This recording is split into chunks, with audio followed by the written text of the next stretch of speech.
a lot of people your age, 21 years old college student, all busy partying, drinking, chasing girls. During the COVID era, my dad, who's also a businessman, Yeah. he suffered huge losses. So I helped him to clear out that parts to liquidate some money. So that is where I sourced for interior parts for the car. And then I noticed the price was crazy as well. Now, one of the things I enjoy most about the car wash business is the opportunity to meet people of various backgrounds and hearing your stories while your cars are being washed.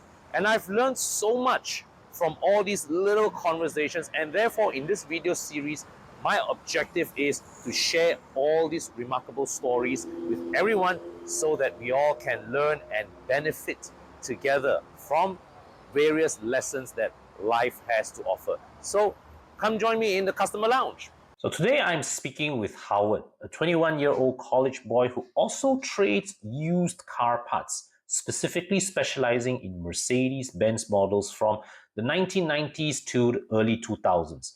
So what I want to find out is how this remarkable young man, amidst all the partying and distractions of college life, found the discipline to hone his entrepreneurial instincts, dabbling in a segment of cars that rarely appeals to people of his age. Okay, so today we've got Howard here who I've bought some parts from. And if you're thinking I bought BMW parts from him, no.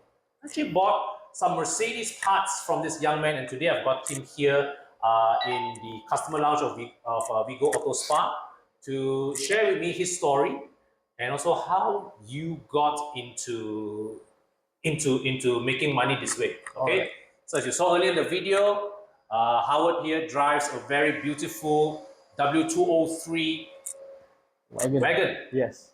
Tell me the story. First tell me about yourself first. You're a student, right? You're studying. I'm studying in Taylor's. Okay. Accounting and finance is my major. Right. Right. So first, I would like to thank you for having me. Hey, my pleasure. My pleasure. Right. As to how I started this business is, first of all, passion. Okay. Passion is the key driving force for me to do this business. Yeah. And then because I know these parts are not easy to source. And I'm very fascinated you say passion. Right. Because you are 21 years old, you're still studying, right? Not a lot of people your age have passion for that era, you know, that the W203, 210, 211 Mercedes. So it's what you are a very, very rare individual. Right. Thank you. Yeah. As to that era of car is where I really opened my eyes, because I did not know that there are so much technology that can be packed into a car from that era. Right. Yes. So we are talking about, let's say, the 124 and 210 era. So you already have like cruise control system. Yes. You already have heated seats. Yeah. Where it's not normal cars. Yeah. Have. Well. Right. Mercedes tagline is, you know, the future of the automobile. Right. The best or nothing. Yes. Right. So okay, I want to focus on this one thing. Now, as a lot of people your age, 21 years old college student, all busy partying, drinking, chasing girls, right? Right. You, for you to take this step, whereby it's for me it's extraordinary, right? You actually went to set up a business, which based on my mental calculation, you should be making pretty good money. I'm not going to tell the audience how much you make, but my mental calculation suggests you are at least making enough that you don't need to take pocket money from your father. Yes, that is true. Right? Because this is during the COVID era. Yeah. My dad, who's also a businessman, is a used car dealer. So he suffered huge losses. So that was where I have to take the initiative to be different. Wow. Right. Wow. So very. And then my dad and my parents in general taught me well. They taught me what to prioritize first, especially the needs first instead of what you want. That's what's most important. right?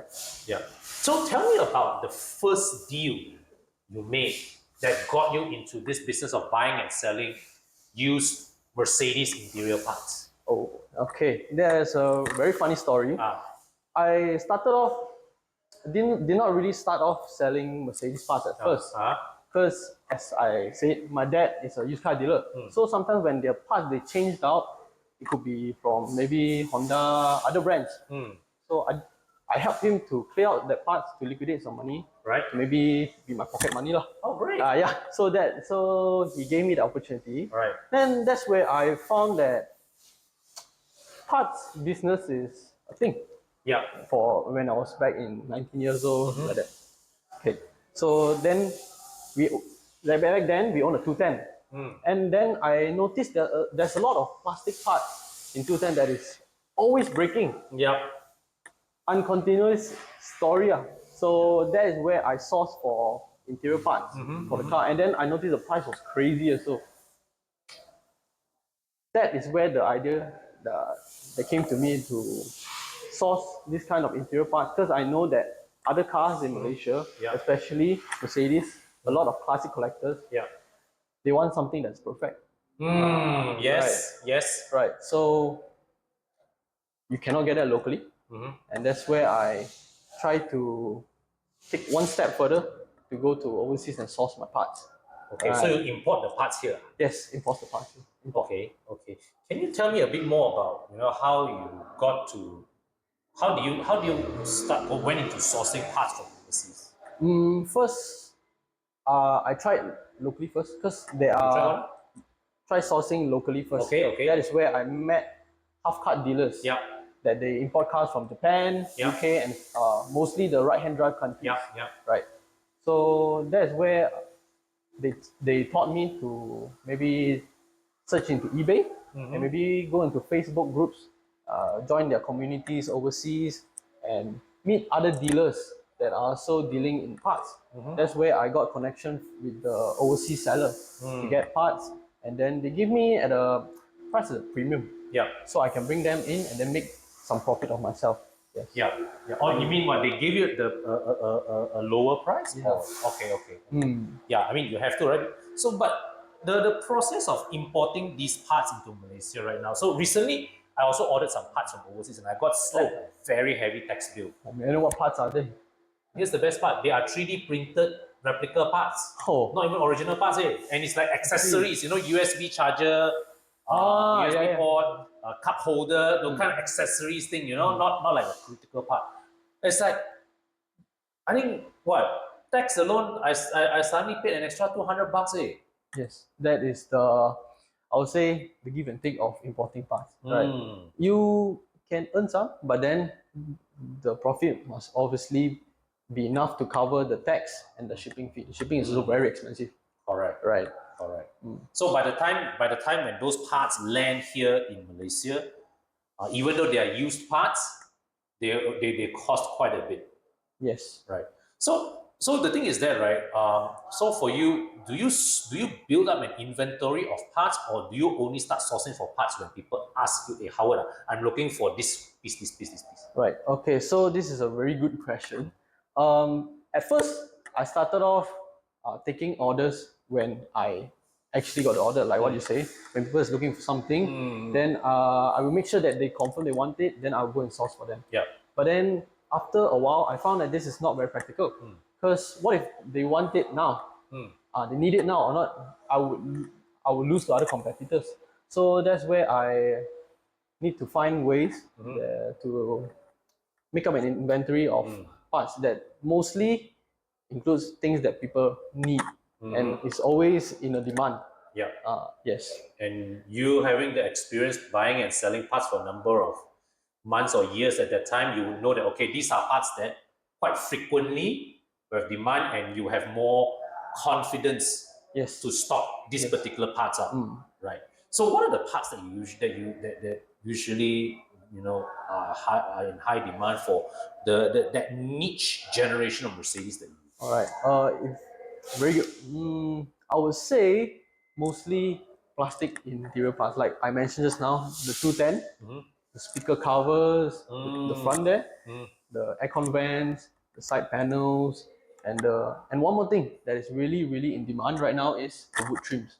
Right. The wood trims. Yes, Oh, for yes. classic Mercedes, one of their main attraction about the car is the wood trims. Because no matter how you try to replicate it, you cannot really replicate it. Yeah. Nowadays, because most of the wood is already chipped or maybe cracked. That's real wood, right? Yes. They use real wood. Yes. Back then they use real wood. So the cheaper alternative they provide right now is called the water transfer service. That is made. They just clear out the layer of lacquer and then they just print it and they just put it back. For some, it might seem to be okay. It can pass. But then for actual Connoisseurs. yes, they would just from a glance they will know if it's real or fake. And I wouldn't consider myself a Mercedes connoisseur expert, but I would think that there's a certain look and feel to a classic Mercedes that you cannot replicate with plastic imitation. Yes. You just can't. Yes. Right. And now that when you said this, right, it jogged my memory because my last experience sitting in a 124 and also a 210, I noticed that when you touch the wood, there is a certain grain to it. Right. That is only possible if it was real wood. Yes. Right? If it was plastic, it would be just like one shiny surface. Like right. Right? Because when it's real wood, you can see there's layers below the lacquer. Right. So it will also be fair to say that there are no two Mercedes panels that look exactly alike because they use real wood. You can say that, but then I would say maybe there are similarities, but not 100% the same. Right. But that being said, if coming back to the thing, right, because it's real wood, those panels must be, a lot of them would have been rotten away. Rotten? I mean, it would, because wood, the longevity of wood is less than plastic. Yes, that's true. Right? In the sense of keeping it in that pristine condition, it's much easier to find a plastic piece. Right. That's true. But for Mercedes, in terms of the problem with the wood panels, it's not really the wood itself, it's the lacquer of plastic that is covering. Because over time, especially in the weathers like Malaysia, so hot, the lacquer of plastic will start to crack. Right. So when it cracks, right, you can see pieces of it falling out. Then you can see there's the actual wood below there. Right. So that's the real challenge. One of the most important lessons that I learned in my brief journey of entrepreneurship is that a key ingredient of a successful business is not how much it costs to start, but whether you can afford to keep the lights on every month. So for newbie entrepreneurs, myself included, it is therefore essential that whatever business that we venture in, it should be one where the monthly operating cost is as low as possible. And I have just found one such business. Now, let me disclaim, I am not promoting an investment. This is not a get-rich-quick scheme. This is an opportunity to build a business. You do the work today in order to be paid perpetually in the future. Now, there's no guarantee of success, but you are looking at a business where your best case scenario is hitting 5-figure months within a year. Your worst case scenario, you earn nothing, but without burning money every month. So this is a business model made for regular people. Not everybody is suitable for it. So if you are ready to embark on a project that will change your life, change the way you make money, I invite you to fill up a form in the description section below and we'll be in touch. I'm looking for 3 candidates from across Malaysia and Singapore to launch a new team this month. And with any luck, you and I can be business partners soon. And now, back to the video. So how long have you been in this business already? I've been in this for a solid 2 years. A solid 2 years, right? So you're running this business on your own, right? So coming to the nitty-gritty of this business, right? So is it fair for me to say that your main costing of your business is storage and also inventory? The main costing for now, yes, it will be storage and inventory. Right. And also marketing. Right. So advertising might seem to not if people you don't understand advertising, it might seem to be just normal posting. Yeah. But then behind the scenes, you have to pay to get your advertisement to be shared to a bigger audience, because we are not sharing to our friends like social media. Yeah. We are trying to target a huge audience. Correct. Right. Correct. So, what is the biggest challenge that you face in running your business day to day? As of right now, I would say be time, because I'm still a student. So sometimes I will need help from my family members. If, let's say, there are orders that I need to be packed and shipped, or maybe there are customers that I need to meet in time. Sometimes I will have my brothers and my dad to help me go there and deal with the situation. Because as of for now, it's more of a family business.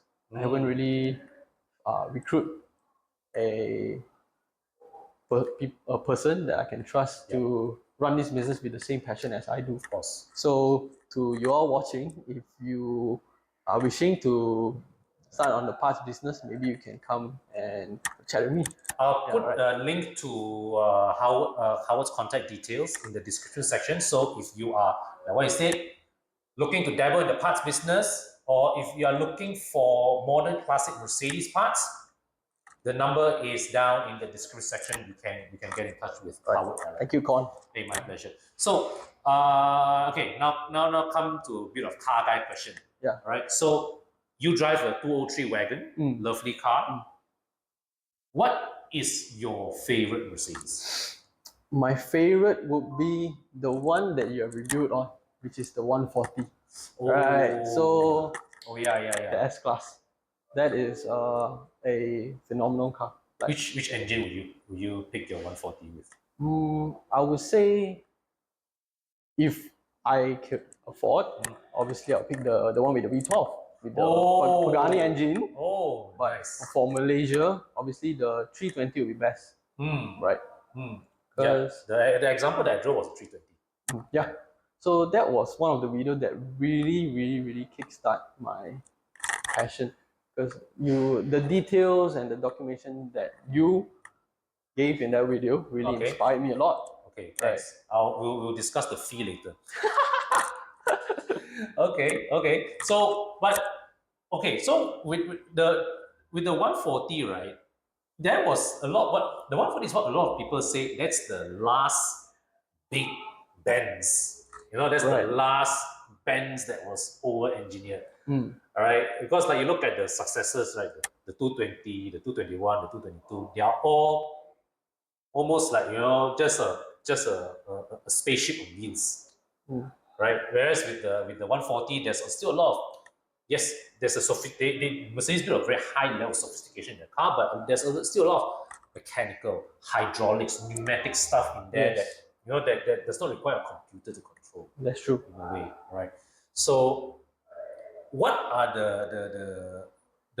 the common things based on your knowledge? Right. People looking at the 140, what are the common flaws of that car that people need to address? Okay, so firstly, one of the major issues with the car is obviously its vacuum door, like the soft close door. Yeah. So that is one thing that is the 140 is famous for. Yeah. Because that is the first generation of the S Class with the soft closing door, if I'm not mistaken. Yes, correct. Right. So over time, the soft close pump and the vacuum pump, it runs with two pumps. Yeah. One pump that controls the central locking, and the other pump that controls the soft close. Right. So these two pumps are always the issue for the car. Right. And then we are talking about interior parts like the plastic parts I just mentioned, because S-Class are known for their vanity mirrors at the back. Malaysia's weather already, I would say, hancho the items are. Right. Talking about the vacuum door, right? One of the common tricks with that generation is the pull-fuse method to reset. Right. That is. But that's not a sustainable way, isn't it? Because you actually accelerate the deterioration of the components. Yes, that's true. Because whenever there's an issue with the system, it's either something is leaking or most of the time it's leaking. So when it's leaking and then it's not working because you overwork the motor, right? So when you pull the fuse and then you put it back, you reset the motor on it. But over time, you keep doing that, the motor will eventually die. So when are you buying your W140? When am I buying 140? Hopefully soon, I would say. How much are they? I think the 140 is one S class that is actually holding its value compared to the others. 220 and 221 are like the values are Right. gone, right? Especially 220. 140, where are they right now in terms of? I would say really, let's say a 9 out of 10 condition one would probably be around the range of late 20 to early 30,000, around there. Right. Actually reasonable price. Yes, reasonable. It's, because the 140, I think it is the same era as the BMW E38. Yes, E38. Right. E38s are holding value at a slightly higher. Yeah. Okay. I mean, a good condition E38, right? But that being said, 20s. What are we talking about? S280 or S320? That is the S320. But if it's the long wheelbase, then maybe it can go up to 40. Right. But the 320 is the most common engine spec. I would say 280s and 320s are the most common. Right. Okay. Good. Thanks for your sharing, man. Okay, so it's great to have you here, bro. Very, very inspiring. My pleasure, bro. And one of the reasons why I was compelled to invite Howard to be interviewed today to tell his story is because I find it very inspiring that, college kid, normally people at his age are drunk, chasing girls and all that, but he actually took his, time to build a business. And I do not know whether this business will ultimately succeed or fail, but the fact that he's doing it gives me the confidence that this guy, long term, he's more likely to succeed than he is to fail. Right? And to give you a bit of testimony of my experience dealing with Howard, I bought some parts from him before on behalf of a customer. And I will say this, he's not the cheapest in town.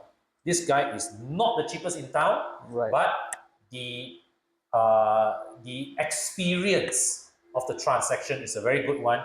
He's trustworthy, he's honest, and he's ready to back his word up. So if you own a Mercedes that is from the 90s, the early 2000s, maybe even late 80s lah. Shopping for interior parts. Your focus is interior parts. Yes, right? interior parts. Interior parts. I highly recommend that you save the number save his number that I put in the description section below into your phone, because you never know when you have a broken aircon vent or armrest or whatever that needs to be replaced. Okay, so thank you, Howard. Thank you so much. All the best with your business. I hope to see you grow, and see you again soon. Same. Take care, man. Thank you so much.